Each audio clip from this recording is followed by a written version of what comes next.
This is a story about a beautiful, powerful woman who captured the imagination of historical fiction author Shana Abe. I kept coming back to the idea of Arabella, who was a real person in that era and literally at one point in the Gilded Age, the wealthiest woman in America. Wow. We're talking about Arabella Huntington, the intriguing woman at the heart of the novel An American Beauty. On this, Desideratum. A desideratum is an essential thing. I'm audiobook narrator Teresa Bakken, and I think this story is full of essential things. This week, we return to a favorite author of mine. Shana Abe first wowed me with her story about the second Mrs Astor, who was widowed by John Jacob Astor as she survived their honeymoon aboard the Titanic. And then she went on to carve out her own incredible path. In Shana's new novel, An American Beauty, she introduces us to an even more remarkable woman from history, who you might know nothing about. The way she brings Arabella Huntington's life into focus got me thinking about how we can invent ourselves. We begin the conversation with how Arabella's husband became self-made.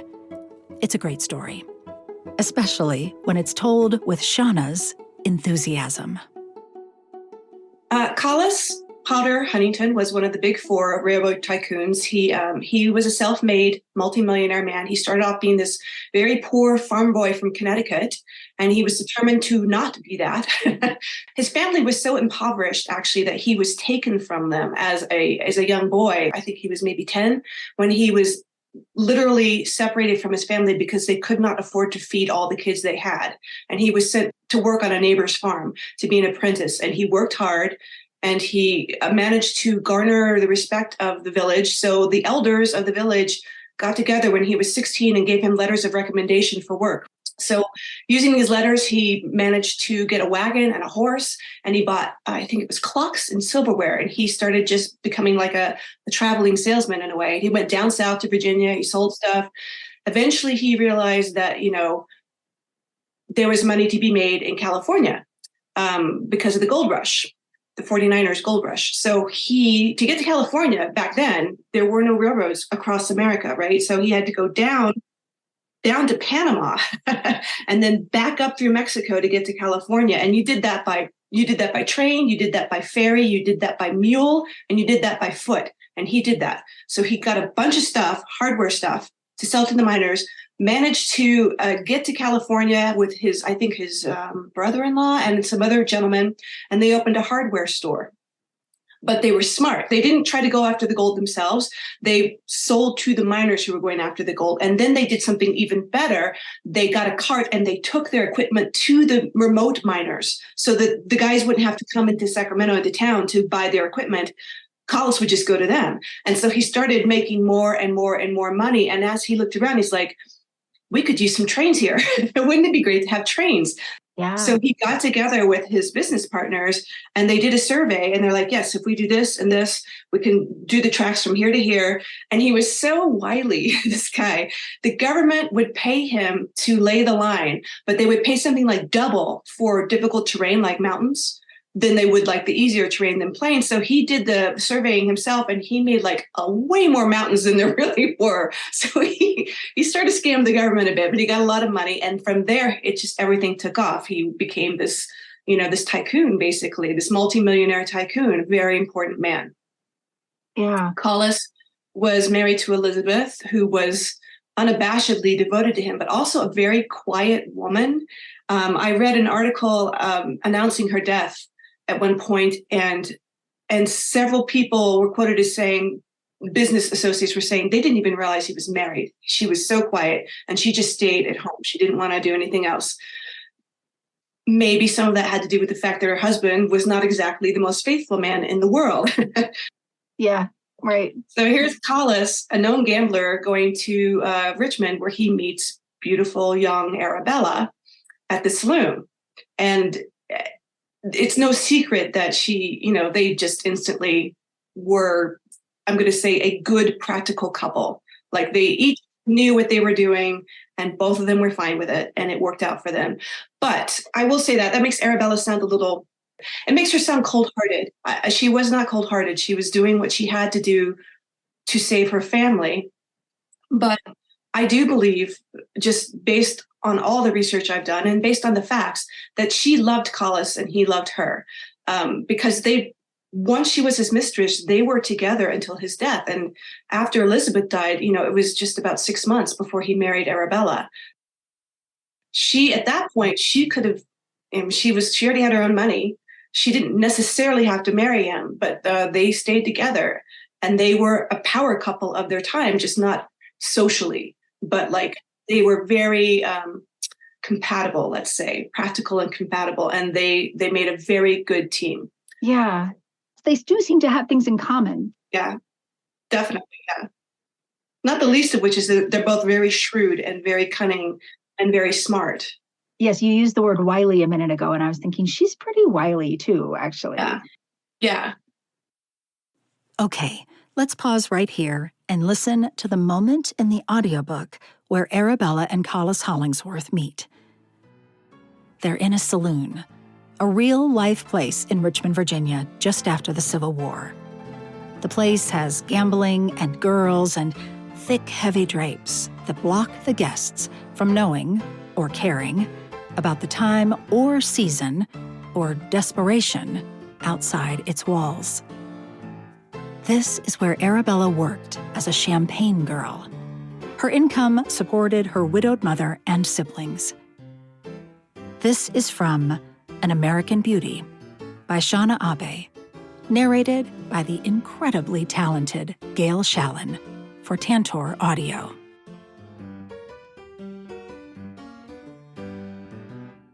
There was a pause. Belle looked down, wet her lips, looked up again. "Can I help you with anything else, sir?" The man studied her a moment. She could tell that he did, even if she could not clearly see it, and made certain her smile held steady. Then he said, "We've met before, Miss Lenore." None of the girls at Warsham's used their true names.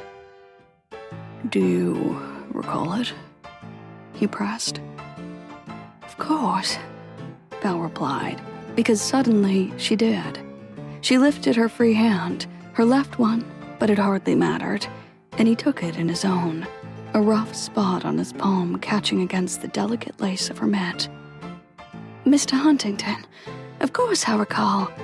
It was, 2 months ago?" 41 days, he said, still holding her hand. "How kind of you to remember me." "I'm afraid," Mr. Huntington said, "there's nothing especially kind about it. I have discovered that you are ensnared in my memory." "Oh." He released her hand. "It's almost dawn. Are you done for the night?" Her smile deepened. "I am, but I'll be here again tomorrow if you'd like to come by." She turned away, inched the tray a little higher up her arm, and said over her shoulder, "No doubt Mr. Warsham would appreciate your patronage."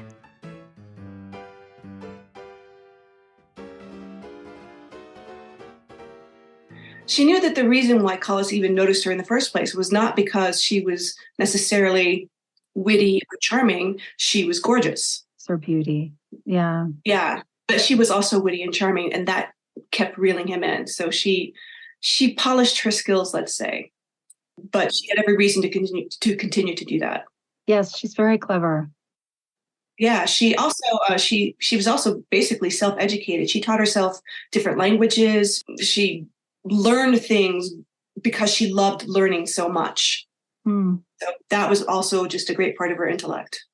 Yes, I love the descriptions of her and her son tandemly learning things, her cultivating knowledge in him. You can tell that she celebrates knowledge when you write about it in that relationship, especially, I think. Yeah. Yeah. There's a part that you write about this description that you wrote about when she gets reunited with her son, that it's like this missing piece of herself that slots back into place. Yeah. I thought that was so beautiful. And I think it was one of those places where I was like, oh, she is capable of great love. Like, she is this very calculated person, but she's also capable of really a deep reserve of love. Absolutely. Yes. Again, in my research, reading, Belle wrote letters, but Belle would typically write at the end of her letters, burn this thing. Wow. Like, she wanted her letters destroyed. She didn't want other people reading them. Some people obviously did not burn her letters, but there are way more letters addressed to Belle than from Belle that I could find. But what I found between her and her son Archer was just this great, teasing, fun, happy relationship. They loved talking to each other. She loved learning with him. He loved her intellect and her generosity. I mean, and they just would tell each other jokes and just consult each other about, books or paintings, art, philosophy, everything. So they had a very, very close relationship. Yes, it's really amazing how you flesh this out so poetically, so completely, with such limited resources. I think in your author's note, you even say she would be delighted by the fact that there's so little. Yes. Especially maybe those things of scandal, that she would have reveled in the fact that had been wiped clean from the record, so to speak. She definitely tried very hard to mask her early years. She lied nonstop about her age, about where she was born, about how many husbands she had. I mean, it was to the point that after she passed, by then she was married to Henry Edwards, he had to write to Archer, her son, because he was building a mausoleum for her in California. He had to write to Archer saying what was her real date of birth, because he didn't even know. Wow. Well, you describe her really early in the book, actually, as, I think you say she has a flair for fiction too, but she makes up tales. Yes. She's quick on her feet to make up story that seems compelling, that puts people off the scent of things, essentially. Yeah. What a fascinating real life character. She was. And I knew the basics of her life when I started doing the research. But then the more I learned, the more I'm like, oh my God, this woman was amazing. Yeah. She was just tough and resilient and brilliant and funny and elegant and refined at the same time. And she would lie to your face if it suited her. I found this passport application that she did in 1908. She filled out an application in 1908 for a passport, and she knocked 8 years off of her actual age, and then she signed it under oath. She kept youngifying herself, I'm going to say. Yes, she had no problem with inventing herself. That's what she'd been doing. Exactly. From the very beginning. Yeah, that's a good way to put it, actually, inventing herself. I agree. Yeah, there's a point when he first rents the house and they're stargazing. I don't know what it was about that whole scene, but I just kept thinking, you are really drawn to these non-traditional women, non-traditional in that their loves and how they love is sort of outside a societal norm, definitely for that time, maybe for all time, right? Yeah. Well, I mean, that makes for an interesting story, doesn't it? It's lucky for me that these people actually really did exist, and this is really how they lived, and I was able to find out about that. But yes, and that's one of the reasons why I didn't want to necessarily just write about another debutante from the 400, because let's face it, not many people have a Titanic in their life, thank God. But that's from the second Mrs. Astor, right? That's a really dramatic thing that happened to her. With Arabella, the drama is more slow building as you try to unravel this woman and her persona and see where she came from and where she ended up. So yeah, that it's a different kind of story, but it's still a very real woman who really existed and really did these things. So I find that very interesting, just from a research point of view. Yes, to dig down into that is as a reality, based on that, all that reality. She, at one point, you have her do this thing where she's forcing herself to remember something. Let's see.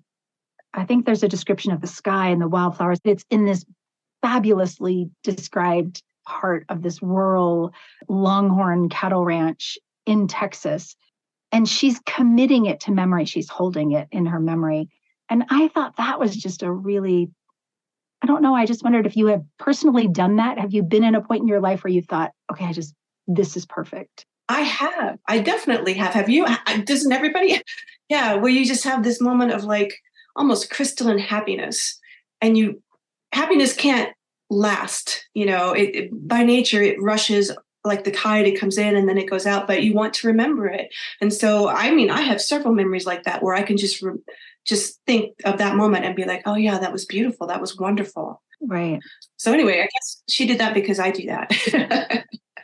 Well, I think it reminded me of how she sort of existed even in that saloon working this night shift without her spectacles on, that she was part of an illusion. Even the way you described the way she kind of survives that is that she focuses on what is beautiful. That whole scene where you describe what color the sky is going to be, that lilac color it's going to be when she steps outside, right? That she's able to, in her mind, hold on to what's beautiful, even when things are not.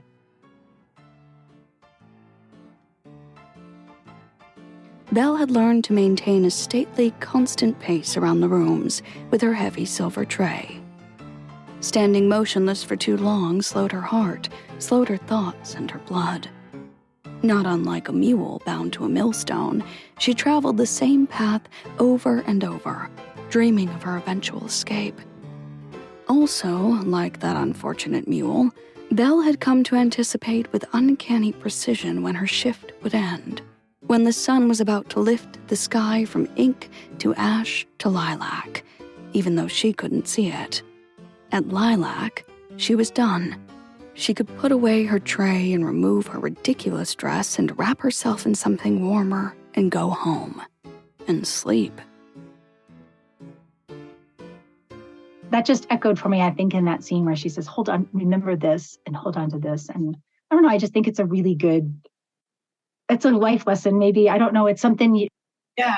For me, it was an echo of just, it was an essence of who she was, that she could focus on those things and find the times in her life where she could hold on to them. And then she almost, I had to use the word manifest because that's kind of an overused word maybe, but she does sort of create for herself the life she wants, even before it starts happening.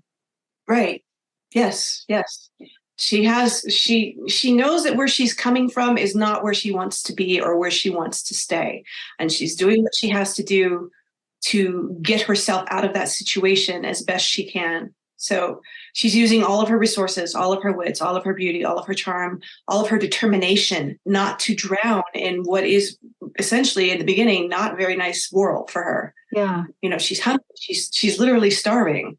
She's got to do something to save herself and save her family.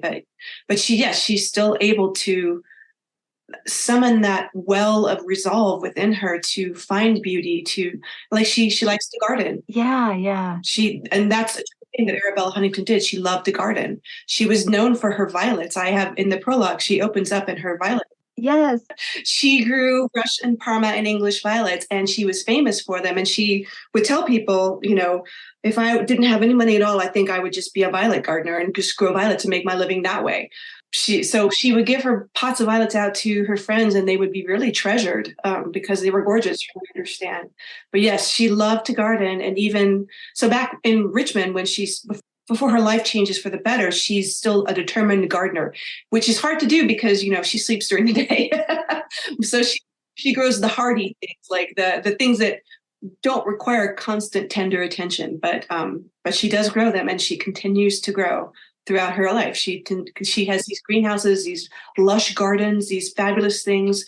If she helped design the gardens for the Huntington Botanical Gardens in Pasadena, she was one of the designers of those. In addition to helping with that, design the house, she loved growing things. That was her. At the risk of making it a pun, it rooted her in a way.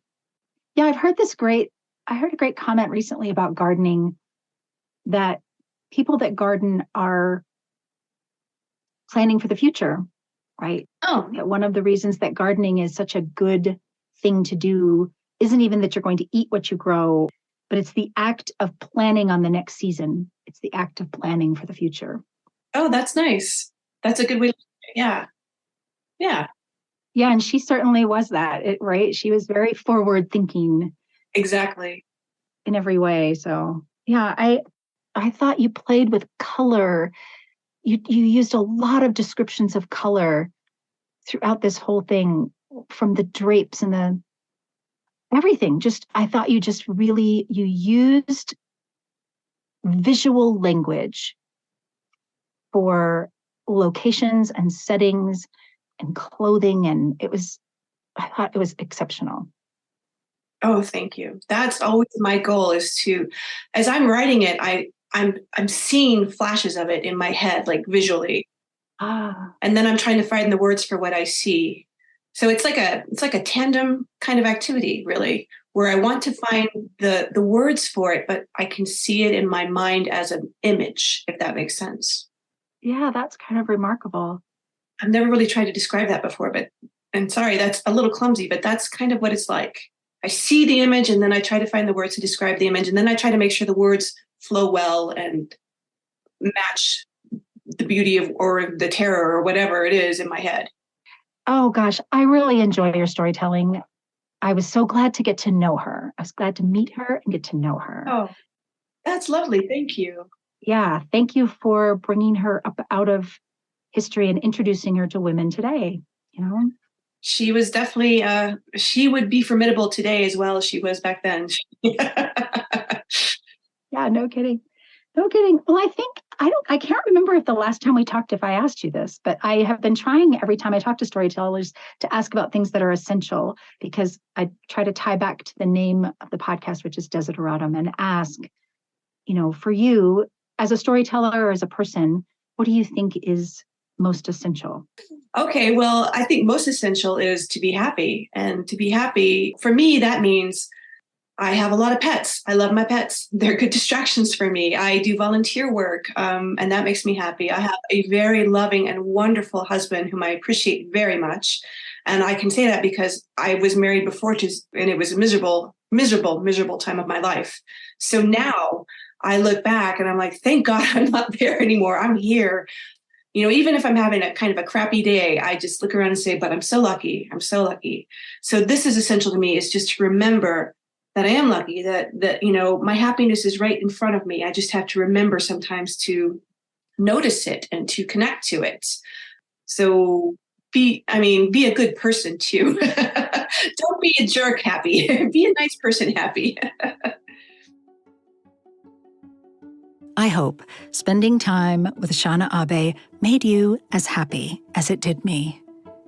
A big thanks to Shana, her publisher, Kensington Press, her narrator, Gail Shalan, Gail's director, Hilary Eurich, and all the fine folks at Tantor Audio for bringing an American Beauty's audiobook to life. And as always, thank you for listening.